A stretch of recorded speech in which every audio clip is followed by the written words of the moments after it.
नमो नमः मित्राणि। स्वागत है आप सबका अखिल शिक्षा मंदिर YouTube channel UGC net JRF 2025। तो आज हम सब लोग दिखने वाले हैं अथर्ववेद का संपूर्ण परिचय। तो अगर आप लोग मेरे इस चैनल पर नए हैं तो चैनल को सब्सक्राइब लाइक शेयर जरूर करें और वीडियो के अंत तक जरूर बने रहें। और अगर वीडियो अच्छी लगे तो कमेंट करके ज़रूर बताएं। तो चलिए आइए शुरू करते हैं आज का अपना विषय। तो आज का हमारा जो विषय है वो अथर्ववेद संपूर्ण परिचय। तो आज हम सब लोग अथर्ववेद का संपूर्ण परिचय पढ़ेंगे। तो जैसे कि आप लोगों ने देखा होगा कि मैंने ऋग्वेद, यजुर्वेद, सामवेद 3 वीडियो मैंने बना दिया है। इसमें से मैंने पूरा उसका वेद का ब्राह्मण, आरण्यक, उपनिषद परिचय सब कुछ दिया है उसमें। तो आप लोग वो वीडियो जाकर के देख सकते हैं। और हमारा चौथा भाग जो है ये अथर्ववेद का संपूर्ण परिचय है। और इसके बाद हमारी आने वाली वीडियो है कृष्ण यजुर्वेद या फिर निरुक्त भी हो सकता है। तो चलिए ये देखते हैं हमारा जो आज का जो ये बिंदु है। तो मैंने कुछ मुख्य रूप से बिंदु दिए हैं, तो आज हम इसी पे चर्चा करेंगे। ठीक, देखते हैं। पहला हमारा है अथर्वण शब्द का अर्थ एवं परिभाषा। ठीक, अथर्ववेद का महत्व, फिर है अथर्ववेद के विविध नाम, अथर्ववेद शाखा परिचय, अथर्ववेद के उपवेद और अथर्ववेद का प्रतिपाद्य विषय, ब्राह्मण परिचय, आरण्यक परिचय, उपनिषद परिचय, वेदांग परिचय, जिसमें से हम शिक्षा और कल्प को पढ़ेंगे, और अथर्ववेद का भाष्यकार जो भी हैं, और अथर्ववेद तालिका अनुसार, अर्थात जो हम अथर्ववेद को पढ़ेंगे ऊपर, उसका पूरा तालिका के अनुसार हमको एक ही दृष्टि में आपको दिखा देंगे कि इसमें क्या क्या विषय है, क्या कितने कांड, कितने सूक्त, कितने मंत्र इत्यादि, क्या ब्राह्मण, आरण्यक, उपनिषद इत्यादि। ठीक, तो आप लोग वीडियो के अंत तक बने रहें और वीडियो को लाइक शेयर कमेंट जरूर करें। ठीक, तो चलिए आइए आपके हम आज के इस विषय को शुरू करते हैं। तो पहला हमारा जो बिंदु है वो है अथर्वण शब्द का अर्थ एवं परिभाषा। अथर्वण शब्द का अर्थ, अथर्वण शब्द का अर्थ क्या है? तो निरुक्त के आधार पर जो यास्काचार्य जी हैं, जो निरुक्त में उन्होंने उद्धृत किया है, ये आप देख सकते हैं। अथर्वाणो थर्वणवंत थर्वतिश्चरित गर्म चरति कर्मा तत्प्रतिषेध। अर्थात थर्व धातु जो गति चेष्टा अर्थ में है, गति अर्थात क्या, चलने अर्थ में। फिर अथर्वन गतिहीन स्थिरता युक्त। यहाँ योग और चित्तवृत्ति निरोध की व्याख्या की गई है अथर्ववेद में। अर्थ यह है कि जिस वेद में स्थिरता, ध्यान और योग की साधना का उपदेश है वही अथर्ववेद है। ठीक, ऐसा यहाँ पर यास्काचार्य बोलते हैं। अथर्वाणो थर्वणवंत थर्वतिश्चरति कर्मा तत्प्रतिषेध। जहां पर योग और चित्तवृत्ति निरोध की व्याख्या की गई वही अथर्वण शब्द। फिर इसी के बारे में, अथर्वण शब्द के बारे में गोपद ब्राह्मण में कहा गया है कि अथ अर्वाग एने अन्विच्छेति अथर्वा भवत। अर्थात यहाँ अथर्वाग का संक्षिप्त रूप अथर्वा माना गया है। अथर्वाग क्या माना गया? अथर्वा माना गया, अथर्वा ऋषि। अर्थ है समीपस्थ आत्मा का दर्शन करना, आत्मा को भीतर खोजना। अन्विच्छेति अथर्वा भवत। अतः अथर्ववेद वह वेद जो आत्मविद्या का उपदेश देता है। अथर्ववेद सिर्फ औषधि या तंत्र विद्या का वेद नहीं है, वैसज्य वेद, ये सिर्फ आत्मविद्या का उपदेश भी करता है। ऐसा गोपद ब्राह्मण में अथर्वण शब्द का अर्थ बताया गया। फिर इसमें प्राण के संबंध में बताया गया है शतपथ ब्राह्मण में कि प्राणोथर्व। कहा गया है कि यहाँ अथर्व जो है प्राण है। अभिप्राय है कि प्राणायाम और प्राण शक्ति के द्वारा ब्रह्म की प्राप्ति होती है।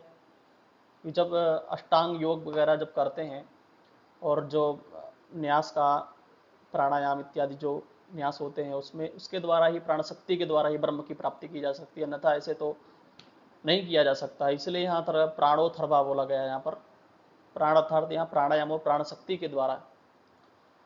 फिर चंद्रमा के साथ संबंध अथर्ववेद का क्या है? तो गोपद ब्राह्मण में कहते हैं कि अथर्वणाम चंद्रमा दैवतम तदेव ज्योति। जो चंद्रमा है वह अथर्ववेद का देवता है। अथर्वणाम चंद्रमा दैवतम तदेव ज्योति। अर्थात ऋग्वेद अग्नि प्रधान ऊष्मा तेज स्फूर्ति है, अथर्ववेद सोम प्रधान शांति सामंजस्य शीतलता का प्रदान करने वाला, क्योंकि इसके जो देवता है वो सोम है और सबसे ज्यादा औषधि तंत्र मंत्र जो सिद्धि आदि हैं वो अथर्ववेद में ही पाई जाती हैं, जितने प्रकार की भी हैं। फिर इसका दार्शनिक आध्यात्मिक स्वरूप बताते हैं कि अथर्ववेद में आत्मविद्या, ब्रह्म विद्या, योग प्राणायाम और ब्रह्म प्राप्ति का उपदेश।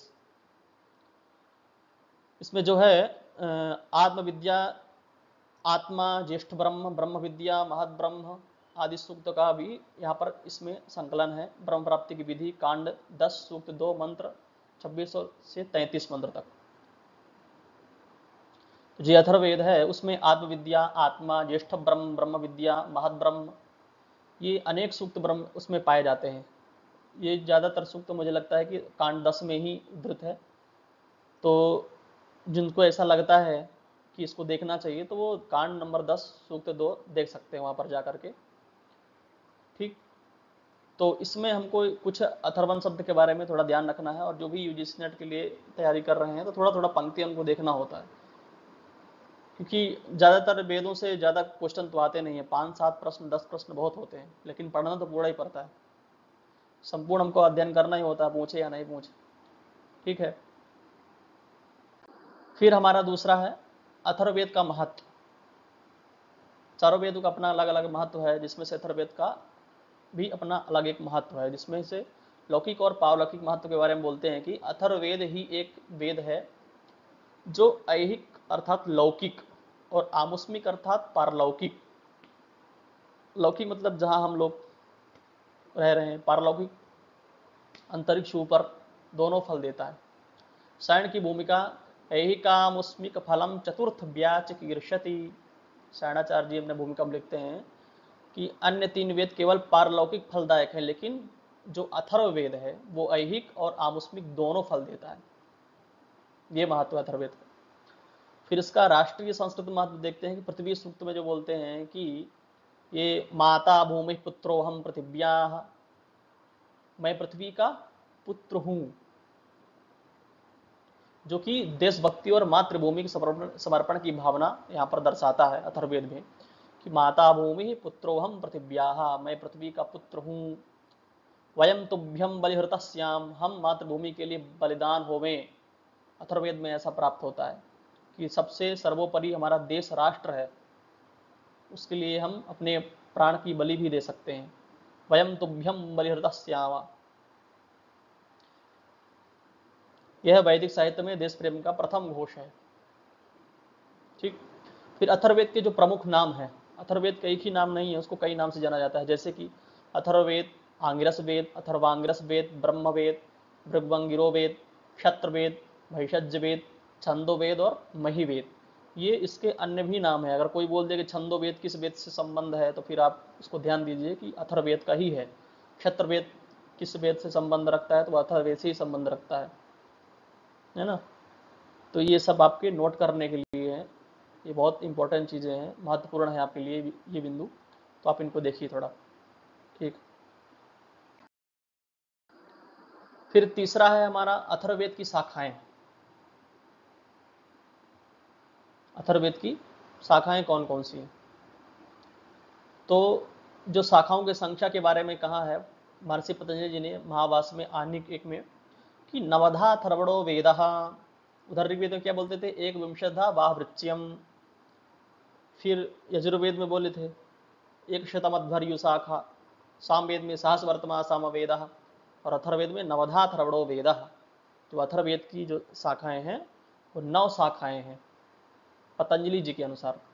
महर्षि पतंजलि जो कि महाभाष्य के रचयिता है, व्याकरण महाभाष्य ना। फिर प्रपंच हृदय, चरण व्यूह, अथर्वण परिशिष्ट और सायण की अथर्वभाष्य भूमिका में भी 9 शाखाएं मानी गई हैं, जिसमें से सायण के अनुसार 9 शाखा का नाम मैंने यहाँ पर दिया है। तो आप ये देख सकते हैं। प्रथम है पैपलाद, दूसरा है तौद, कहीं कहीं इसको स्तौद भी बोलते हैं।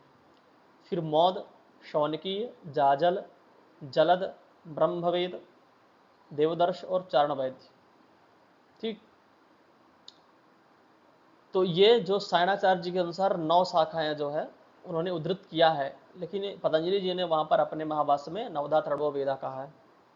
तो ये भी आप देख लीजिएगा, अपने नोट्स में ऐड कर लीजिएगा और वीडियो को अंत तक जरूर देखिएगा। आपको ऐसे बहुत सी महत्वपूर्ण चीज़ें मिलेंगी जो आपकी परीक्षा प्रयोगी, यूजीसी, नेट, सेट जो भी आप दे रहे हैं।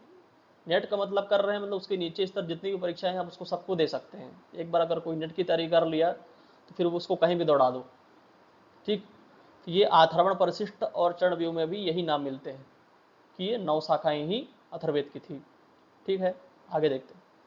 फिर अथर्ववेद की जो है 9 शाखाओं में से संप्रति उपलब्ध शाखाएं, वर्तमान में जो शाखाएं कितनी उपलब्ध हैं, तो 2 शाखाएं जो है वर्तमान में हैं, वो है एक सौनक शाखा, दूसरा पैपलाद शाखा। कितनी है? 2 शाखाएं, सौनक और पैपलाद। तो जो सौनक शाखा है उसका हम थोड़ा देखेंगे। वर्तमान में प्रचलित अथर्ववेद संहिता से संबंध ये शाखा है। इसका विभाजन जो हुआ है, इसमें 20 कांड हैं, 730 सूक्त हैं, 5987 मंत्र हैं। ये जो अथर्ववेद की सौनक शाखा है जो कि बहुत प्रचलित है, उसके सब कुछ ब्राह्मण, अरण्यक आदि मिलते भी हैं और उत्तर भारत आदि में हर जगह पर यही शाखा चल रही है, इसकी शाखा के प्रचलन ज़्यादा है। फिर सबसे बड़ा कांड इसमें 20वां कांड है जिसमें से 958 मंत्र हैं।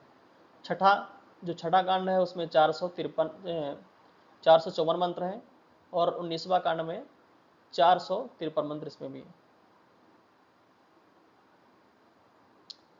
फिर इसमें सबसे छोटा कांड जो है 17वां कांड, इसमें 30 ही मंत्र हैं।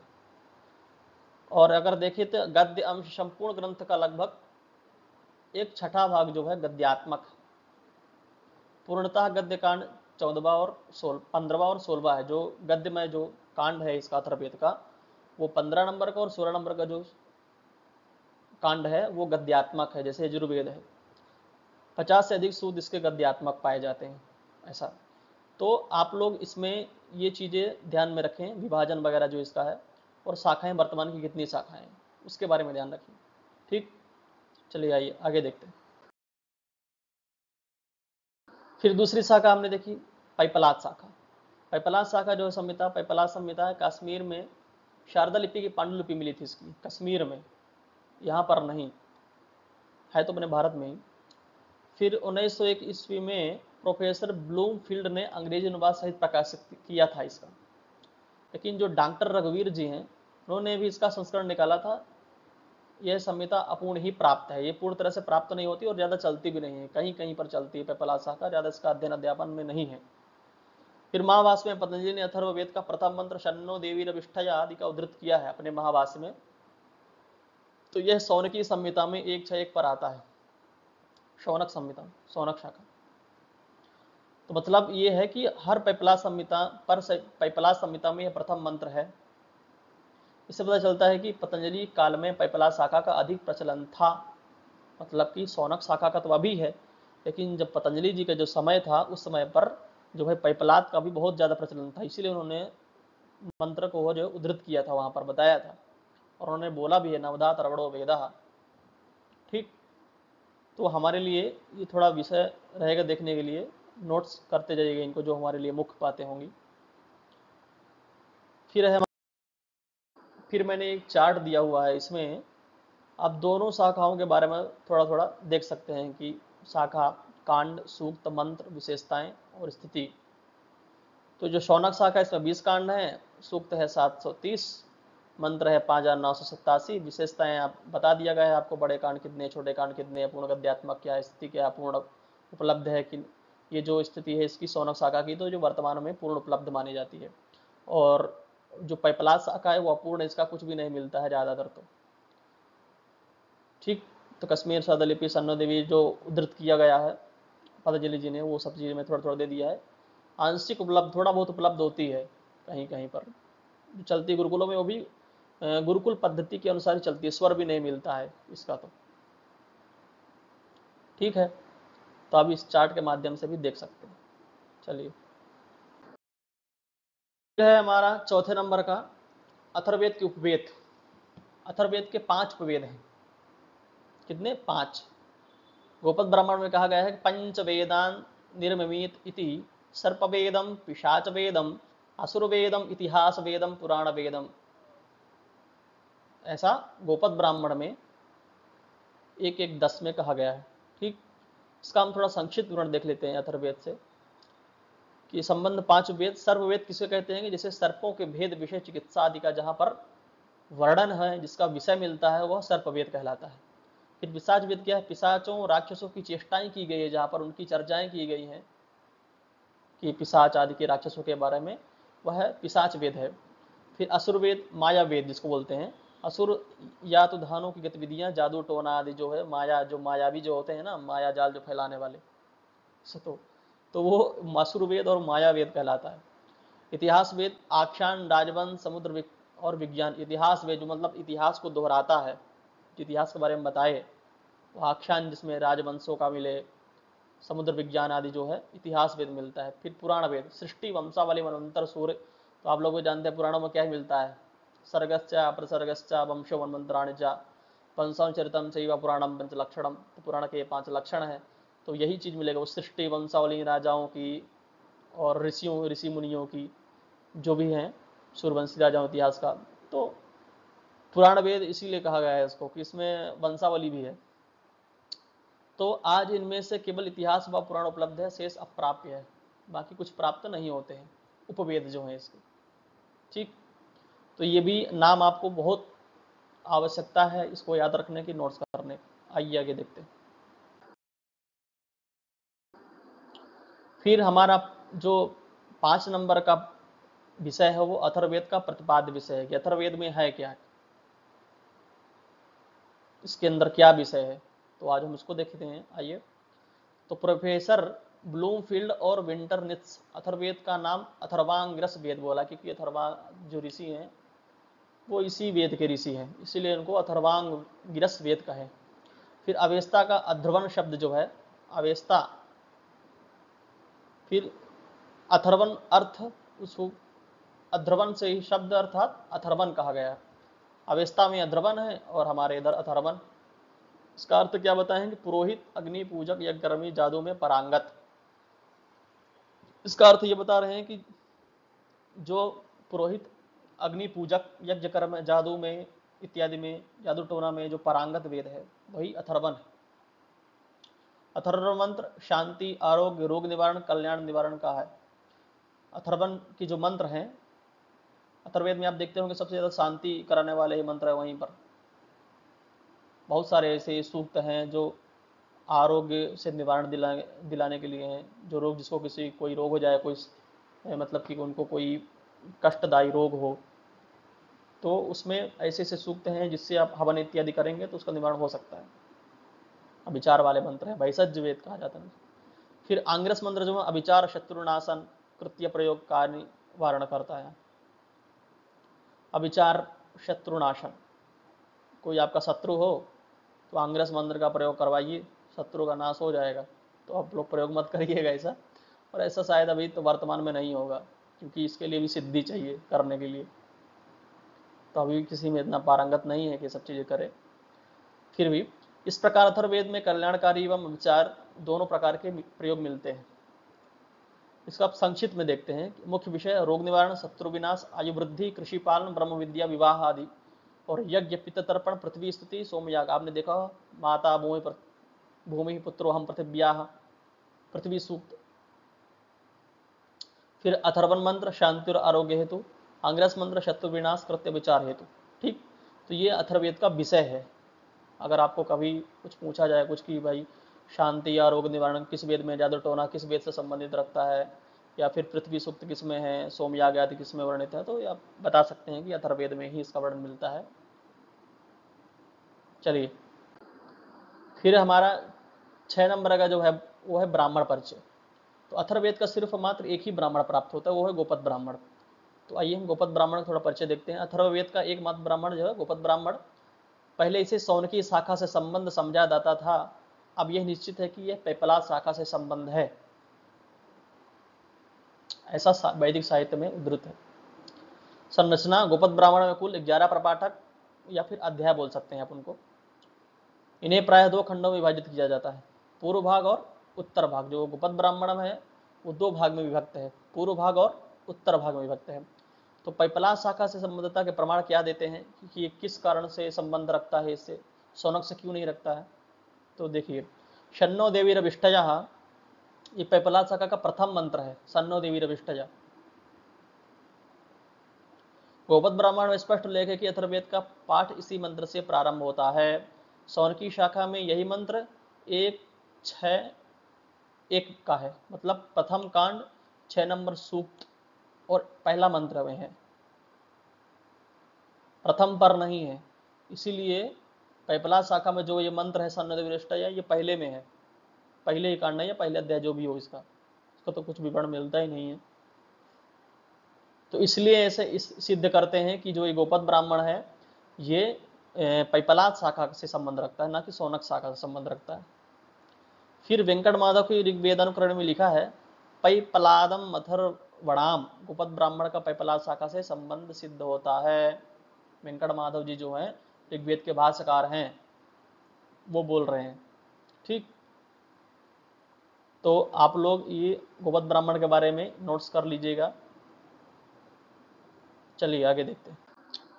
फिर नामकरण संबंधी मत और भी हैं। गोपद ब्राह्मण के नामकरण को लेकर 4 मुख्य मत हैं। पहला हम देखते हैं ऋषि संबंधी मत प्रमुख। इसके रचयिता है गोपत ऋषि। सौनकी अथर्ववेद के कांड 19वें के 5 सूक्त 25, 47, 48, 49 और 50 के दृष्टा गोपद ऋषि बताए गए हैं। 19वें कांड के 25, 47, 48, 49, 50 के जो दृष्टा ऋषि हैं वो गोपद ऋषि बताए गए हैं। व्युत्पत्ति प्रधान मत। गुप्त धातु से गोपद शब्द बना है। अथर्वांगिरस ऋषियों को गोप्तारह रक्षक कहा गया है, अर्थात गोप्तारह रक्षक कहा गया, इसी धातु के आधार पर नाम गोपद पड़ा है। ऐसा व्युत्पत्ति प्रधान मंत्र भी एक मत रखते हैं यहाँ पर। तीसरा मत रखते हैं संख्या प्रधान मत। शतपथ ब्राह्मण के अनुसार नामकरण हुआ। इसमें 11 प्रपाठक अध्याय है और गोपद को 11 इंद्रियों का प्रतीक माना गया है। 11 इंद्रिय, पंच ज्ञानेंद्रिय, पंच कर्मेंद्रिय और मन, तो ये 11 हो गया। ठीक, तो इसलिए यहाँ पर इसको इंद्रियों का प्रतीक भी माना गया गोपद। फिर है चौथा गायों के पद से संबंधित मत रखते हैं डॉक्टर सूर्यकांत जी। शर्मा पड़ी संवाद की कथा जो है, पड़ियों ने गौों को छिपाया, इंद्र ने अंग्रेजों की सहायता से गौों का पथ मार्ग ढूंढ निकाला, इसीलिए इसको गोपथ, इस आधार पर नाम पड़ा गोपथ, गौों का पथ। अर्थात जब पड़ियों ने गाय का हरण कर लिया तो जो इंद्र देवता थे अंगिरस ऋषि की सहायता से पथ मार्गों को ढूंढा कि गाय को कहाँ छुपाया है, तो उसी पथ के नाम पर इसको गोपथ कह दिया गया, गोपथ ब्राह्मण कह दिया, क्योंकि ब्राह्मण का जो कार्य होता है वो विधि कार्य होता है। ग्राह्य मत जो है, विद्वानों ने प्रथम मत गोपथ ऋषि को रचयिता मानना ये एक प्रामाणिक माना है, और अन्य मत केवल अनुमान प्रधान है बस। बाकी एक ही मत यही है, ग्राह्य होता है, जो सब लोग ग्रहण करते हैं कि जिसके रचयिता है गोपथ ऋषि को रचयिता माना गया। ठीक, तो हमने ये मत भी देख लिए गोपथ के विषय में। अब आगे देखते हैं इसका प्रतिपाद्य विषय क्या है, इसमें गोपथ ब्राह्मण का विषय क्या है, क्या बताता है ये। तो इसमें देखते हैं विभाजन इसका। गोपथ ब्राह्मण में 2 भागों में विभक्त है। प्रथम है पूर्व भाग जो है 5 प्रपाठक, उत्तर भाग में 6 प्रपाठक है। तो 6, 5, 11 प्रपाठक हो गए टोटल। फिर इसमें जो कंडिकाएं हैं 258 कंडिकाएं हैं। पूर्व भाग में 135 और उत्तर भाग में 123 कंडिकाएं हैं। ठीक, तो पूर्व भाग का हम देखते हैं प्रतिपाद्य विषय। प्रपाठक 1 में सृष्टित्पत्ति, प्रणवोपनिषद और गायत्री उपनिषद। द्वितीय प्रपाठक में ब्रह्मचारी के कर्तव्य, होता आदि की भूमिका, यज्ञ तत्व की मीमांसा, ब्रह्मचारी होते जो कर्तव्य, ब्रह्मचारी को क्या करना चाहिए क्या नहीं करना चाहिए, उसका रहन सहन क्या नियम दिनचर्या होना चाहिए, उसके बारे में द्वितीय प्रपाठक में आपको मिलेगा। तृतीय प्रपाठक में है यज्ञ विवेचन, ब्रह्मा का महत्व, दर्श पूर्णमास आदि। दर्श पूर्णमास तो आप लोग जानते ही हैं, मुख्य याग है, यजुर्वेद के पहले अध्याय से प्रारंभ हो जाता है। फिर अग्निहोत्र और अग्निष्टोम की रहस्यात्मक व्याख्या। प्रपाठक 4 में गवामयन आदि सत्रयों की मीमांसा, आध्यात्मिक विवरण। प्रपाठक 5 में संवत्सर, सत्र, अश्वमेध, अग्निष्टोम का विवरण, अंगिरस की उत्पत्ति, ऋतुजों के कर्तव्य का विवेचन। जो ऋत्विज होते हैं तो चारों वेदों के जो ऋत्विज हैं, होता, अध्वर्यु, उद्गाता और ब्रह्मा, इनके क्या कार्य हैं, इनको क्या करना चाहिए क्या नहीं करना चाहिए, उसके बारे में प्रपाठक 5 में दिखाई देगा आपको। तो हम लोगों ने ये जो गोपथ ब्राह्मण का जो विषय है उसको हमने देख लिया है। अब आइए आगे देखते हैं। फिर इसका जो उत्तर भाग है, पूर्व भाग का हमने देखा, भी उत्तर भाग का हम देखते हैं। तो इसमें भी जो 6 प्रपाठक बताए हैं। प्रपाठक एक में ब्रह्मा का आसन, दर्श पूर्णमास या कामिष्टियां चतुर्मास। कामिष्टि अर्थात जो इच्छा, एक तो आप मांगोगे ना, मुझे मेरी ये कामना है, मुझे ये चाहिए, मुझे धन चाहिए, या फिर मुझे ऐश्वर्य चाहिए, मुझे राजगद्दी चाहिए, तो वो सब चीज़ें कामिष्टियाँ में ही आती हैं, जिसमें आप कुछ याचना करते हैं, मांगते हैं। फिर प्रपाठक 2 कामिष्टियाँ सोमयाग प्रायश्चित दर्शपूर्ण मास, वसटकार और अनवसटकार ऋतु ग्रहादि एकाह यज्ञ, एकाह एक दिन शादी। प्रपाठक 3-4 में एकाह यज्ञ तृतीय सवन षोडशी याग। तृतीय सवन जानते हैं आप, प्रातः मध्यान्ह और सायं, तृतीय सवन। तो प्रपाठक 5 अंतिरात्र वाजपेयी अप्तोरियम अहीन यज्ञ। और 6 प्रपाठक में दिया है छठे नंबर के अहीन यज्ञ उक्त और शिल्प षडः यज्ञ कुंताप सूक्त। तो सूक्त मैं पहली बार सुन रहा हूं मैं भी। तो ये हमने उत्तर भाग का जो विषय है उसको हमने देख लिया है। ठीक, गोपद ब्राह्मण हमारा संपूर्ण होता है यहाँ पर। चलिए आइए, तो जो भी मैं इसमें जो पंक्तियां रखा हूँ उसको आप लोग नोट करते जाइएगा, क्योंकि परीक्षाओं में यही सब पूछा जाता है, बाकी तो सब ठीक ही है। तो अभी हम देखेंगे रचना काल इसका, गोपद ब्राह्मण का विषय तो हो गया। अभी गोपद ब्राह्मण के रचना काल को लेकर विद्वानों में मतभेद है। ब्लूमफील्ड इसे वैतान सरस्वती के बाद की रचना मानते हैं। कीथ और कैलेंड ब्लूमफील्ड से असहमत होकर वे इसे प्राचीन मानते हैं। और रियाज के नृत्यकार जी क्या बोलते हैं, नृत्य के 1:16 में कि गोपद ब्राह्मण का एक अंश उद्धृत किया है, एतद् वै यज्ञस्य समृद्धम यत् रूप समृद्धम यत् कर्म क्रियमाणम। गोपद ब्राह्मण में 2:2-6। यास्क ने इसे प्रामाणिक व पूर्ववर्ती माना है। फिर समय निर्धारण करते हैं कि यास्क का काल लगभग 800 ईस्वी पूर्व माना जाता है, अतः गोपद ब्राह्मण का समय 1000 ईस्वी पूर्व से बाद का नहीं हो सकता, क्योंकि जो है यास्क का काल जो है 800 ईस्वी पूर्व माना है, तो फिर ये गोपद ब्राह्मण का समय 1000 ईस्वी पूर्व से बाद का नहीं हो सकता। ऐसा उन्होंने मत ऐसा रखा रचना काल के विषय में। बहुत मतभेद रहता है, हमारे शास्त्रों का रचना काल बहुत मुश्किल हो जाता है निकालना इनका, बहुत प्राचीन है ये सब चीजें, आदि और अनंत है। फिर 7 नंबर में हमारा आरण्यक, जिसमें से इसके आरण्यक उपलब्ध नहीं होते हैं। फिर 8 नंबर में हमारा है उपनिषद।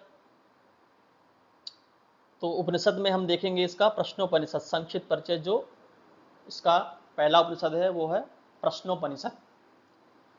तो यह अथर्ववेद से संबंधित उपनिषद है। इसमें 6 ऋषि महर्षि पिप्पलाद के पास आते हैं और 6 प्रश्न पूछते हैं। इसका नाम ही इसीलिए पड़ा है प्रश्नोपनिषद। यहाँ पर प्रश्न पूछा जाता है, प्रश्नोत्तरी होती है यहाँ पर। तो जो 6 ऋषि जो थे महर्षि पिप्पलाद के पास आते हैं और उनसे 6 प्रश्न पूछते हैं। तो पिप्पलाद ने अध्यात्म विषयक प्रश्नों का उत्तर देकर ब्रह्म विद्या का उपदेश दिया उनको। उन्होंने जो 6 प्रश्न किए तो उसके बाद जो बोलते हैं उत्तर दिए, उन्होंने ब्रह्म विद्या का उपदेश दिया उन 6 ऋषियों को। तो 6 प्रश्न कौन कौन से पूछे गए थे? तो पहला प्रश्न था सृष्टि की उत्पत्ति कहाँ से होती है, पहला प्रश्न है ये। फिर दूसरा प्रश्न प्रजा के धारक और प्रकाशक कौन देवता है और उनमें कौन श्रेष्ठ है, दूसरा प्रश्न है उनका। फिर प्राण की उत्पत्ति कैसे हुई, उसका शरीर में प्रवेश और प्रस्थान कैसे होता है। चौथा नंबर में है स्वप्न, स्वप्न दर्शन, जागरण आदि क्रियाएं कैसे होती हैं, कौन सोता है और कौन जागता है। हम लोग तो मनुष्य हैं, हम लोग सो जाते हैं तो हमको पता ही नहीं चलता कौन सो रहा है और कौन जाग रहा है, कब उठे कब जागे कब समय व्यतीत हो गया। तो वहीं पर ये प्रश्न कर रहे हैं कि जो सो रहे हैं वो कौन सो रहा है, आत्मा है कि शरीर है कि क्या है। फिर ओम के ध्यान का क्या फल है, ओम का यदि कोई ध्यान करे, मनन करे, उसका जाप करे तो उसका क्या फल मिलेगा। फिर षोडश कला वाला पुरुष कौन है और कहाँ निवास करता है, 16 कलाओं से युक्त वो पुरुष कौन है जो उसके पास 16 कलाएं हैं, वह कौन है। ये 6 प्रश्न हो जाते हैं, इसलिए यहाँ पर इसको प्रश्नोपनिषद राम दे दिया गया, क्योंकि यहाँ पर प्रश्नोत्तरी की गई। इन्हीं 6 प्रश्नों में ही ये प्रश्नोपनिषद खत्म हो गया, संपूर्ण हो गया। फिर इसका प्रतिपाद्य विषय देखते हैं। प्राण और रई अग्नि सोम धनात्मक ऋणात्मक शक्तियों से सृष्टि उत्पत्ति मानी गई। प्राण शक्ति संसार का आधार है, सूर्य में प्राण शक्ति है और वही संपूर्ण जगत को जीवनी शक्ति देता है। आत्मज्ञान का साधन तपस्या ब्रह्मचर्य श्रद्धा और विद्या। सूर्य भगवान है जो प्राण शक्ति है और वही संपूर्ण जगत की जीवनी शक्ति भी है। अगर सूर्य उगना बंद कर दें तो जो संपूर्ण सृष्टि है, जल है, सब विष हो जाएंगे, जितनी औषधियां हैं इनमें ये सब जहर हो जाएंगी, पूरा सृष्टि तहस नहस हो जाएगा, प्रलय आ जाएगा अगर सूर्य भगवान नहीं निकलेंगे। ऐसी एक दंत कथा मिलती है कि एक ऋषि थे, तो एक कुटिया में भिक्षा के लिए गए थे वहां पर। तो जब उन्होंने वहां पर भिक्षा के लिए गए और जो वहां से जो देवी जी निकली, तो उन्होंने उनको भिक्षा दिया, और भिक्षा देने के बाद उन्होंने, ऋषि ने कहा कि बेटी हम हस्तरेखा भी देखते हैं, तो क्या मैं आपका हस्तरेखा देख सकता हूँ? तो बोले कि ठीक है देखिए। तो उन्होंने उस स्त्री का हाथ देखा और बोला कि आपके पति का जो मृत्यु है वो कल की सूर्य उदय होते ही मृत्यु हो जाएगी आपके पति का। तो वो चिंतित हो गई। तो बोले इसका क्या उपाय है? तो बोले इसका कोई उपाय नहीं है, जैसे ही सूर्य उदय होता है, ये रात की रात्रि जैसे व्यतीत होती है और सूर्य उदय होता है, वैसे ही आपके पति की मृत्यु हो जाएगी। तो वो जो स्त्री रहती है, जो भिक्षा देती है ऋषि को, मांडव ऋषि है, कोई मांडल ऋषि या मांडव ऋषि करके स्मरण में नहीं है, वो चले गए। उसके बाद जो स्त्री थी वो एक सुनसान पर्वत पर जाती है और भगवान की तपस्या शुरू कर देती है, सूर्यदेव की। और वो कहती है कि यदि मैं अपने पति के प्रति एक क्षण के लिए भी पतिव्रता रही हूं, और यदि मैं अपने पति के साथ कोई छल नहीं की हूं, मैं उनके साथ हमेशा पतिव्रत धारण करके उनके साथ निवास की हूँ, जीवन व्यतीत की हूँ, तो मेरे पति की मृत्यु नहीं होनी चाहिए। वैसा व्रत को धारण कर लेती है, मन में संकल्प लेती है। संकल्प मूला कामो वैज्ञा संकल्प संभवा व्रतानेव धर्मश्चा सर्वे संकल्प जास्मृता। संकल्प से ही इंद्रदेव कई बार यज्ञ किए, कई बार गद्दी को जीते। तो वैसे ही उन्होंने एक संकल्प लिया और उस संकल्प से उन्होंने तपस्या में बैठ गई। और जैसे ही तपस्या में बैठी, पूरा रात उन्होंने तपस्या किया, और तपस्या करते करते सुबह का जब भोर हुआ तो सूर्यदेव उदय ही नहीं हुए।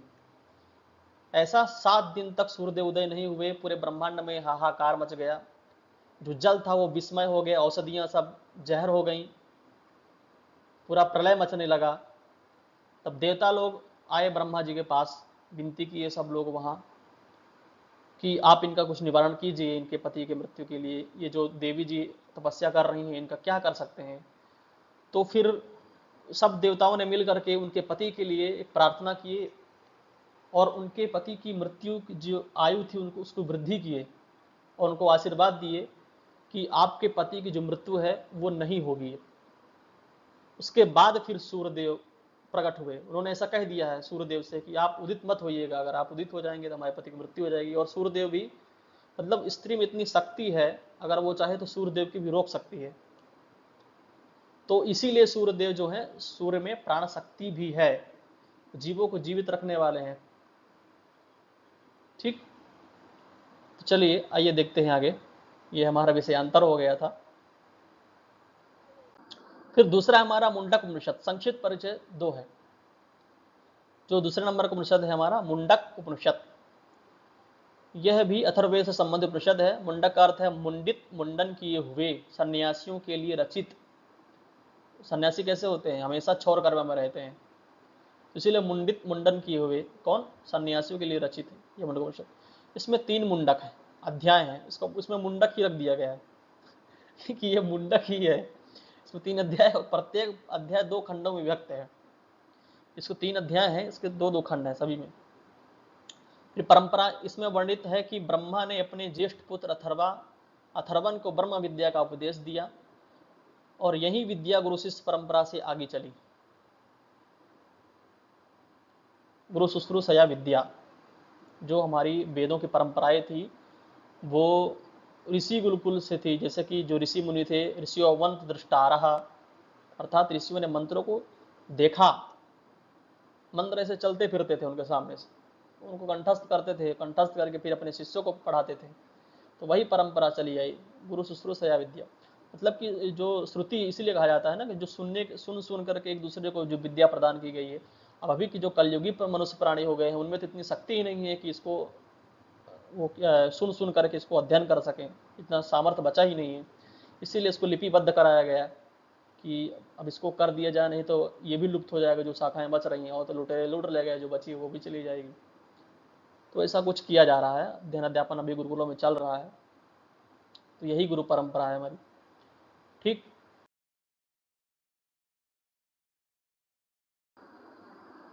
फिर मुंडक उपनिषद जो संदर्भ मिलता है, जो विषय मिलता है इसमें, मुख्य मुख्य मैंने विषय यहाँ पर दिए हैं। परा और अपरा विद्या के बारे में बताया गया। द्वे विद्ये वेदितव्ये, मुंडक उपनिषद में कहा गया है कि वेद वेदांग जो है वो अपरा विद्या है, और ब्रह्म विद्या जो है परा विद्या है। अपरा विद्या जिसको हम जान नहीं सकते, ब्रह्म विद्या परा विद्या। फिर सृष्टि के बारे में कहा गया यहाँ पर, यथोर्नाभि सृजते गृणते च, जैसे कि मकड़ी जाल समान सृष्टि परमात्मा से। इससे आप क्या समझेंगे, मैंने तो शॉर्ट में ही लिखा है, थोड़ा सा अर्थ दिया है। जिस प्रकार मकड़ी जो है जाला बनाती है, घुमा घुमा के वही सृष्टि चलती रहती है, उसका उसी में घूमती रहती है, वैसे ही ये परमात्मा जो अपने सृष्टि किया है, जन्म मृत्यु जन्म मृत्यु जन्म मृत्यु से चलता ही रहता है। परमात्मा की जो सृष्टि है वो पूरा चक्रव्यूह बना हुआ है। तो इसीलिए बोल रहे हैं यथोर्ण नाभि सृजते गणते च, परमात्मा जो सृष्टि है मकड़ी की जाल की तरह है, वो घुमा रखे हैं गोल गोल। जन्म लोगे 84 लाख योनियों में, फिर मर जाओगे, फिर मृत्यु होगी, फिर जन्म लोगे, यही चलता रहेगा। फिर कर्मकांडहीन, अर्थात प्लवा ह्येते अदृढ़ा यज्ञ रूपा, जो यज्ञ हैं अस्थाई मोक्ष नहीं है। ऐसा इसमें कहा गया है कि यज्ञ से, खाली यज्ञ मात्र करने से आप मोक्ष की प्राप्ति कर लो, तो ऐसा नहीं संभव है। परमात्मा का स्वरूप दिव्यो ह्यमूर्तः पुरुषः, अशरीरी अनादि सर्वव्यापक। जो परमात्मा जो है वो उसके शरीर नहीं है, वो आदि और अनंत है, सर्वव्यापक है, जहाँ देखो वहीं पर है वो परमात्मा ही। जो सब कुछ दिख रहा है वो सब परमात्मा ही व्याप्त है। क्योंकि जब आप पढ़ेंगे सर्ग विसर्ग में, सर्ग विचार में, जो ऋग्वेद का जो है नासदी सूक्त है, पुरुष सूक्त है, और तो उनमें भी ये सब वर्णन मिलता है परमात्मा के स्वरूप के बारे में। फिर जीवन लक्ष्य ओम धनुष, प्रणवो धनु शरु ह्यात्मा। ओम जो है साधन है, ब्रह्म जो है लक्ष्य है। प्रणवो धनु शरु ह्यात्मा, ब्रह्म ज्योति तमेव भांत मनोभाति सर्वम। सूर्य चंद्र का प्रकाश ब्रह्म से है, सूर्य का खुद का कोई सूर्य रोशनी नहीं है, ऐसा यहाँ कहा है। चंद्र का जो प्रकाश है वो ब्रह्म से ही है। जो सूर्य की रोशनी है उसी से, चंद्रमा की जो सुषुम्ना नाम की जो एक रोशनी जाती है वो चंद्रमा में पड़ती है, तो चंद्रमा उससे प्रकाशित होता है। सूर्य की चंद्रमा की कोई रोशनी नहीं है। ये आप ज्यादा अगर डिटेल में देखना है तो निरुक्त में जाके देख लीजिए। सत्य विजय, सत्यमेव जयते नानृतम, मोक्ष सत्य से ही, जो मोक्ष है वो सत्य से ही प्राप्त होगी। द्वासपर्णा सयुजा सखाया समानम वृक्षम वृषस्व जाते। ठीक। तो जीव भोक्ता है, परमात्मा साक्षी है। तो जी द्वासपर्णा सयुजा सखाया समानम वृक्षम, जो वृक्ष रूपी जो शरीर है उसमें जो भोक्ता और परमात्मा जो है दोनों विराजमान है, लेकिन जो जीव है वो भोक्ता है, पूरे जो सांसारिक मोह माया का जो भोग कर रहा है, और उसी को देख रहा है कौन, परमात्मा, उसको देखने वाला साक्षी। तो यहाँ परमात्मा और भोक्ता का उद्देश्य दिया गया है, ना कि समानम वृक्षम दो पक्षी बैठे हुए हैं, ऐसा नहीं है। ठीक। तो इस वृक्ष रूपी शरीर में जो दो पक्षी हैं, दो पक्षी कौन है, वो भोक्ता और साक्षी, भोक्ता और परमात्मा। तो जो जीव है वो भोक्ता है, संसार के सभी भोग तो जीव ही कर रहा है ना, और जो जो देखने वाला है वो परमात्मा है, जो कुछ कर नहीं रहा है अभी तो। ठीक। आगे देखते हैं। फिर मांडक उपनिषद संक्षिप्त परिचय हम देखते हैं। महत्व, लघुकाय पर भाव गंभीर पूर्ण, 12 खंड समस्त संसार भूत भविष्य ओम व्याख्यायित। ओम और आत्मा की अवस्थाएं। तो ओम की यहाँ पर जो व्याख्या की है, आ से जागृत वैश्वानर स्थूल भूख स्थूल शरीर, ऊ से स्वप्न तेजस प्रविविक्त भुक सूक्ष्म शरीर, और माँ से सुसुप्ति प्राग्ञ आनंद भुक आनंद, और तुरीय अद्वैत शिव अवर्णीय शुद्ध और शांत। ओम की और आत्मा की अवस्थाएं क्या है वो यहाँ पर इसमें बताया है। सार तुरीय अवस्था ही शुद्ध आत्मा है। मांडव उपनिषद वेदांत दर्शन का आधार। मांडुक्योपनिषद जो है वो वेदांत दर्शन का ही आधार है। बहुत से ऐसे उसमें आपको व्याख्याएं मिल जाएंगी। तो ये आप मांडुक्योपनिषद का तीसरे नंबर का हम लोग उपनिषद देख लिए हैं। अभी हम आगे देखते हैं। तो आप लोग जो है नोट्स लेकर के बैठिएगा, इसमें से जो कुछ आपको सही लगे उसको आप परीक्षा के लिए उद्धृत अपने नोट में एकत्रित करते जाइएगा। फिर 9 नंबर में वेदांग परिचय, शिक्षा और कल्प, जिसमें से हम पढ़ेंगे शिक्षा और कल्प। तो जो शिक्षा है उसकी मांडुक्य शिक्षा है। अथर्ववेद की सिर्फ एक ही शिक्षा प्राप्त होती है, मांडुक्य शिक्षा। इसमें ज्यादा विवरण नहीं दिया मैंने। तो फिर इसका हम अभी अथर्ववेदी प्रातिशाख समुचित परिचय देख लेते हैं। उपलब्ध प्रातिशाख कौन सा है? तो सौनकी चतुराध्याय का जो प्रातिशाख है, इसके लेखक हैं सौनक जी, और संस्करण जिसका डॉक्टर व्हिटनी इंग्लिश अनुवाद सहित किए हैं। इसका संरचना 4 अध्याय में किया गया है। इसका वर्ण विषय जो ध्वनि विचार, संधि विवेचन, संहिता पाठ में दीर्घत्व, द्वित्व, वढ़त्व, स्वर संधि आदि अवग्रह प्रगय आदि संज्ञा है। ईद्विचरम प्रगयम, जो प्रगय संज्ञा यहाँ वर्णन दिया वैदिक प्रातिशाख के अनुसार। फिर दूसरा जो है प्रातिशाख अथर्ववेद प्रातिशाख प्राप्त होता है, संस्कृत का डॉक्टर सूर्यकांत जी ने किया है, 1940 में लाहौर से प्राप्त हुई है।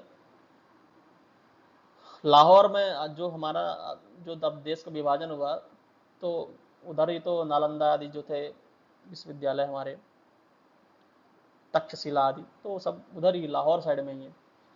बहुत से ऐसे ग्रंथ थे जो सब जला दिए या तो लूट ले गए, तो कुछ बचा ही नहीं है। तो जो कुछ मिला तो वो लाहौर में है, तो वहां से प्रकाशित कर रहे हैं। फिर विशेषता इसके क्या है? संधि, स्वर और पदपाठ के नियम विशेष रूप से प्रस्तुत सारांश अथर्ववेद की प्रातिशाख शास्त्रीय स्वर, वेदान और संधि नियमों की स्पष्ट व्याख्या देती है। इसके दो ही प्रातिशाख हैं। कौन कौन सा? सौनकी चतुराध्याय का और अथर्ववेद प्रातिशाख। ठीक, तो इनके हम विषय देख लिए हैं, इनमें जो विभाजन है वो देख लिए हैं शिक्षा के अंतर्गत। अभी आगे देखते हैं।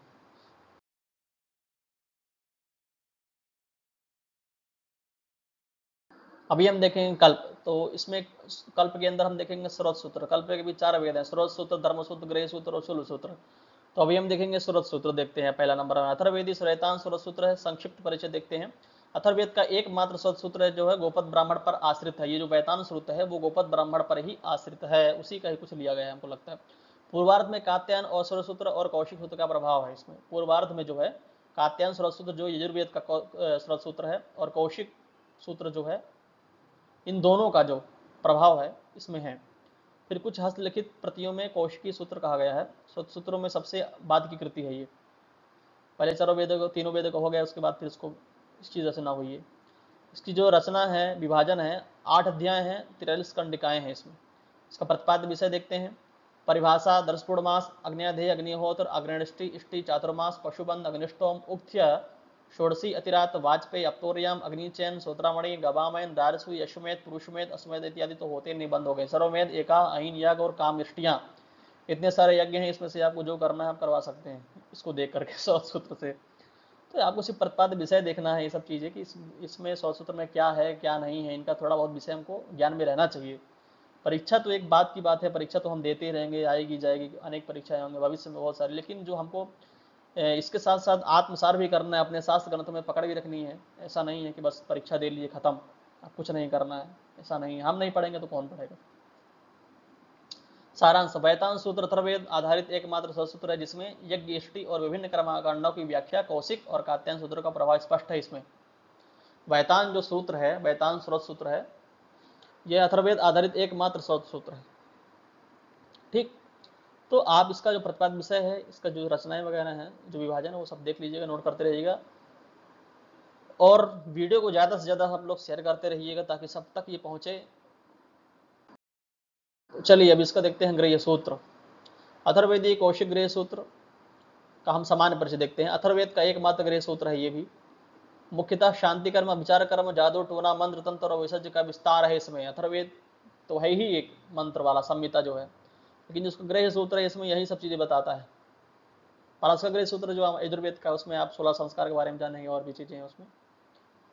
तो इसमें जो जादू टोना, मंत्र तंत्र जो करने वाले हैं, वशीभूत करने वाले, वशीकरण जो करते हैं ना, वो सब यही मिलेगा। फिर गृह्य कर्म का वर्णन कम वैतान सूत्र का उपजीव्य ग्रंथ है।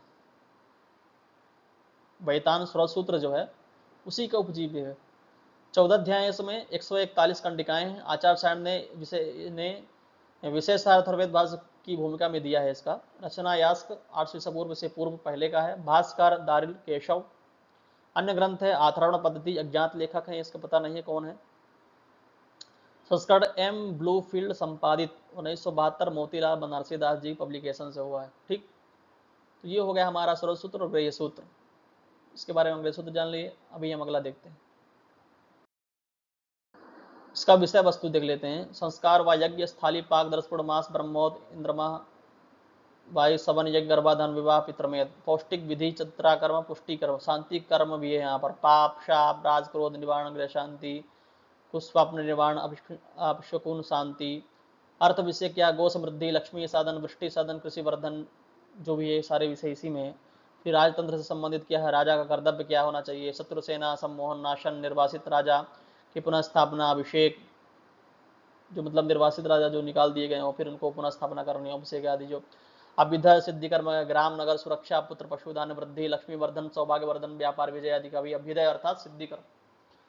अभ्युदय अर्थात जो भी मतलब कि ग्राम नगर के बारे में जो सुरक्षा आदि करनी हो उसके बारे में, पशु पुत्र पशुधान की वृद्धि कैसे करनी हो वो सब चीज़ें, लक्ष्मी वर्धन कैसे हो, घर में लक्ष्मी कैसे है, सौभाग्य वर्धन, व्यापार विजय, व्यापारियों के लिए।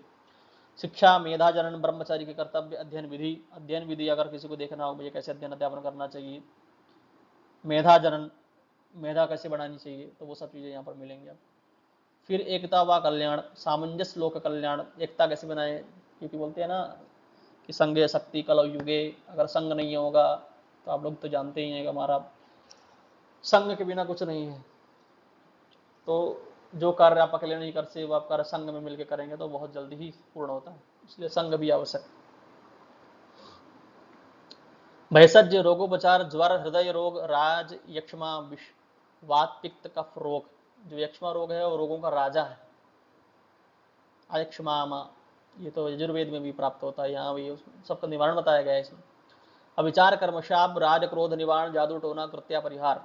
फिर नारी विषय में सुख प्रसव, पुत्र लाभ, स्त्री दोष नाशन, पति वशीकरण, सौभाग्य साधन, ये सब चीजें यहाँ पर मिलेंगी आपको। गृह विधि, शाला निर्माण, फिर गृह शुद्धि, गृह प्रवेश, गृह शांति आदि इसमें भी मिलेगा। प्रायश्चित, निषिद्ध दान, भविष्यवाणी, सफलता असफलता का सब चीज यहाँ पर आपको भविष्यवाणी मिले, भूत वर्तमान भविष्य सब। तो ये जो ग्रह सूत्र है इसमें इसका जो विषय वस्तु आप लोगों ने देख लिया, इसमें से आप लोग कुछ ध्यान में रखिएगा। हालांकि ये सब चीजें पूछता तो नहीं है, अभी तो पूछा नहीं है, सर पूछ भी सकते हैं। फिर आता है हमारा अथर्ववेद भाष्यकार परिचय, 10वां नंबर है हमारा टॉपिक। अथर्ववेद भाष्यकार परिचय हम देखेंगे। अथर्ववेद संहिता व भाष्यकार, तो अथर्ववेद संहिता भाष्यकार के सबसे पहले जो किए थे उन्होंने शयनाचार्य ने किया था, मैंने यहाँ पर शायद दिया नहीं है। शयनाचार्य जी ने भी शायद ज़्यादा उनका भाष्य प्राप्त नहीं होता है,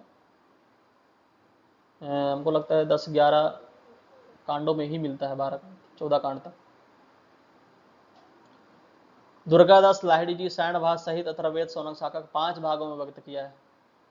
फिर शंकर पांडुरंग पंडित सायण भाष्य सहित 4 भागों में, मुंबई से प्रकाशित हुआ 1858 में, अत्यंत शुद्ध और संस्करण है इसका। सातवलेकर जी जो विद्वान है अच्छे, 1943 ईस्वी में अथर्ववेद संहिता सौन के प्रकाशित सुबोध भाष्य 5 भाग, मंत्रार्थ, विस्तृत हिंदी व्याख्या, सर्वोत्तम व्याख्या ग्रंथ माना जाता है इनका जो सातवलेकर जी हैं इन्होंने चारों वेदों पर भाष्य किया है और अच्छा किया है। फिर है सर्वोत्तम क्षेमकर्ण त्रिवेदी, संपूर्ण अथर्ववेद का संस्कृत हिंदी भाष्य, क्षेमकर्ण त्रिवेदी जी ने किया है। जयदेव विद्यालंकार संपूर्ण अथर्ववेद का हिंदी भाष्य किया है। श्री राम शर्मा जी ने हिंदी अनुवाद सहित संस्करण किया है। विश्वबंधु सायण भाष्य सहित अथर्ववेद 5 भागों में व्यक्त किया है। डॉक्टर रघुवीर जी अथर्ववेद पैपला संहिता प्रकाशित किए हैं, पीछे मैंने बताया था। तो ये है हमारे भाष्यकार अथर्ववेद की। मैं होगा तो एक प्राच्य और पाश्चात्य दोनों में बनाऊंगा वीडियो, तो वो भी हमारे बहुत उपयोगी होगी। तो आप इसको नोट कर सकते हैं, क्योंकि परीक्षाओं में भाष्यकार या भाष्य के नाम इत्यादि ही पूछा जाता है ज़्यादातर, तो आप सब इनको नोट में रखिएगा। ठीक, चलिए आगे देखते हैं। अथर्ववेदी अन्य ग्रंथों के संपादक भी हैं। तो विश्वबंधु अथर्ववेदी प्राचार्य और अथर्ववेदी बृहस्पति करुणी के हैं। भगवत दत्त जी ने अथर्ववेदी पंचपटलिका और मांडुकी शिक्षा पर उन्होंने व्याख्या किया, भाष्य किया है। क्षेमकर्ण त्रिवेदी जी गोपद ब्राह्मण के हिंदी अनुवाद सहित किया है, और राजेंद्र लाल मिश्र गोपद ब्राह्मण पे किया है, और डॉक्टर विजय पाल शास्त्री गोपद ब्राह्मण जो और भी अन्य संपादक हुए हैं इसके, पाश्चात्य लोग, उन्होंने भी कुछ भाष्य किया है कुछ अन्य ग्रंथों पर, प्रातिशाख हो गया, शिक्षा पर हो गया, तो ये भी आप लोग देख लीजिएगा एक बार, ठीक, इनको भी नोट करते जाइएगा। फिर है हमारा अथर्ववेद का जो भाष्यकार तालिका। तो हमने आपको बताया है कि जो भाष्यकार हैं, पीछे मैंने बता दिया है, तो अभी मैंने एक तालिका बना दी है, इसके माध्यम से पूरा सब कुछ देख सकते हैं, संपूर्ण संहिता संस्करण भाष्य, फिर विद्वान संपादक ग्रंथ विशेष, ठीक, दुर्गादास लाहिड़ी जी हैं, शंकर पांडु पंडित जी हैं, सायणभाष सहित सौनक 5 शाखाओं में व्यक्त किया है, और सायणभाष सहित 4 भाग मुंबई 1998 सातवें एकर जी अथर्ववेद संहिता सोने की सुबोध भाष 5 भाग विस्तृत हिंदी व्याख्या श्रेष्ठतम भाष का है। क्षेमकर त्रिवेदी जी ने संपूर्ण अथर्ववेद संस्कृत हिंदी भाष दोनों किया है। जयदेव विद्यालंकार जी ने संपूर्ण अथर्ववेद हिंदी भाष संपादित किया है। श्री राम शर्मा जी ने अथर्ववेद हिंदी अनुवाद किया हुआ है अथर्ववेद पर, और विश्वबंधु जी ने सायणभाष सहित संस्करण 5 भागों में व्यक्त किया है। नटर रघुवीर जी अथर्ववेद पर पिला संहिता प्रकाशित किए हुए हैं। विश्वबंधु जी अथर्ववेदी प्रातिशाख अथर्ववेदी बृहस्पति क्रमणी इत्यादि में भाष्य किया हुआ है। ये अन्य अथर्ववेदी ग्रंथ हैं जिन पर भाष्य हुआ है। फिर भागवत दत्त जी अथर्ववेदी पंचपटलिका और मांडू की शिक्षा, जो अथर्ववेद की मांडू की शिक्षा एक ही शिक्षा प्राप्त होती है। फिर क्षेमकर त्रिवेदी जी गोवध ब्राह्मण हिंदी अनुवाद सहित किया है। राजेंद्र लाल मिश्र गोवध ब्राह्मण, डॉक्टर विजयपाल शास्त्री गोवध ब्राह्मण पर इन्होंने भाष्य किया हुआ है। तो इस चार्ट के माध्यम से आप पूरा एक ही दृष्टि में देख सकते हैं, तो आप इसको भी बना सकते हैं अपने नोट्स पे, और परीक्षा उपयोगों में बहुत ज़्यादा काम आते हैं ये सब चीज़ें। इनको आप ध्यान में रखते हुए यूजी नेट जेआरएफ की जो भी लड़के तैयारी कर रहे हैं, मेरे इस वीडियो को देखें, ज़्यादा से ज़्यादा शेयर करें, लाइक करें, शेयर करें और कमेंट करें, ताकि मैं ऐसी वीडियो आप लोगों के लिए बनाता रहूं, ठीक है ना। चलिए आगे देखते हैं। फिर ये हमने बनाया है अथर्ववेद का संपूर्ण तालिका। तो अथर्ववेद को अगर आप एक ही दृष्टि में देखना चाहते हैं तो आप इस तालिका को देख लीजिए, आपको पूरा अथर्ववेद समझ में आ जाएगा। जैसे बोलते हैं ना कि कोई भी पुस्तक पढ़ने से पहले उसकी आप भूमिका पढ़ लीजिए, तो ये अथर्ववेद की भूमिका ही है। मुख्य मुख्य चीज़ें यहाँ पर हैं, जैसे कि हम बता देते हैं आपको, विषय और विवरण। तो आचार्य हैं इसके सुमंतो, ऋषि हैं अथर्वा, ऋत्विक हैं ब्रह्मा, ब्राह्मण, राक्षसी, अग्नि और पोता, 4 ऋत्विक सभी के हैं, पहले भी मैंने बताया था। उपवेद है पिशाच वेद, सर्ववेद, पुराण वेद, इतिहास वेद, असुरवेद। अपर नाम है ब्रह्मवेद, क्षत्रवेद, महिवेद, भैषज वेद, छंदोवेद, विषक वेद, अथर्वांगिरो वेद और आंगिरस वेद, भृगवांगिरो वेद, ठीक, ये अपर नाम है इसके। फिर विभाजन इसका हुआ है 20 कांड, 730 सूक्त, 5987 मंत्र अथर्ववेद में प्राप्त होते हैं। उत्पत्ति देवता है इसके सोम, जो कि चंद्रमा। शाखाएं हैं पैपलाद, मौद, तौद, स्तौद भी बोलते हैं इसको, जाजल, शौनकी, ब्रह्मव्रत, जलव, देवदर्श और चरण वैद्य। उपलब्ध शाखाएं हैं पैपला, सौनकी और शौनक, ठीक, 2 शाखाएं हैं। उससे कि 9 शाखा बताया है, नवदात हड़बो वेदा पतंजलि जी ने, लेकिन वो प्राप्त नहीं होती हैं, सब अप्राप्य है, क्योंकि आप लोगों ने अध्ययन अध्यापन किया ही नहीं, सब लुप्त हो गई। फिर है ब्राह्मण है इसके, गौवध ब्राह्मण। आरण्यक है, उपलब्ध नहीं है इसके। उपनिषद जो है प्रश्नोपनिषद है, मुंडकोपनिषद और मांडुक, 3 उपनिषद इसके प्राप्त होते हैं। सरसूत्र में है बैतान सरसूत्र है, गृह सूत्र है, कौशिक गृह सूत्र है, धर्मसूत्र उपलब्ध है, गुरुशूल सूत्र भी इसके अनुपलब्ध है, ये प्राप्त नहीं होते हैं। शिक्षा जो मांडवी शिक्षा है, और प्रातिशाख ग्रंथ जो सौनकी चतुराध्याय का अथर्ववेद प्रातिशाख। फिर भाष्य सायणाचार 12 कांडों पर उपलब्ध। सायणाचार्य जी ने सिर्फ 12 कांड में, मैंने बोला था ना 11 से 14 कांड में, तो सायणाचार्य जी ने 12 कांडों पर उपलब्ध भाष्य जो प्राप्त होता है उनके हैं, बाकी किसने किया है आगे का पता नहीं, बहुत मतभेद है। भारतीय भाष्यकार हैं फिर ये दुर्गादास लाहिड़ी जी, शंकर पांडुरंग पंडित और सातवलेकर, क्षेमकर्ण त्रिवेदी, जयदेव विद्यालंकार, श्री राम शर्मा, विश्वबंधु, डॉक्टर रघुवीर जी, भगवत दत्त, डॉक्टर विजय, नाम नहीं दिख रहा मेरे। फिर इसके आगे हैं पाश्चात्य अनुवादक रोठ और हिटनी, ब्लूमफील्ड और गार्वे, कैलेंट, हिटनी और लानमान गास्ट्रा, ये जो पाश्चात्य अनुवादक हैं। और ये भारतीय भाष्यकार हैं, और ये जो हैं प्राच्य जो हैं हमारे सायणाचार्य जी। तो ये हम लोगों ने एक ही दृष्टि में पूरे अथर्ववेद का अध्ययन कर लिया है। इसमें मुख्य चीज होती है कि इनमें जो शाखाएं हैं, ऋत्विक हैं, ब्राह्मण, आरण्यक, उपनिषद आदि जो परीक्षाओं में बहुत बार पूछी जाती है, तो आप लोग इनको ध्यान में रखें, ठीक। तो अगर आप लोगों को मेरा ये वीडियो अच्छा लगा हो तो आप लोग लाइक शेयर कमेंट जरूर करिएगा, ताकि मैं आप लोगों के लिए ऐसे नोट्स जैसी वीडियो बनाता रहूं और आप लोग परीक्षा में ऐसे ही कुछ हासिल करते रहें। तो चलिए आगे देखते हैं। अब अगला वीडियो हमारा आने वाला है कृष्ण यजुर्वेद या फिर निरुक्त पे हम काम करेंगे। उसके बाद फिर हमारा ज्योतिष का आने वाला है वीडियो। तो काम लगातार चल रहा है। आप प्रश्नोत्तरी भाई हम बना रहे हैं, व्याख्यात्मक प्रश्न कर रहे हैं। तो आप लोगों का बहुत बहुत धन्यवाद। आप लोग हमारे वीडियो को पूरा देखें और वीडियो को लाइक शेयर कमेंट जरूर करें। कमेंट में हमको बताएं क्या कमी रह गई क्या नहीं रह गई। ठीक, धन्यवाद।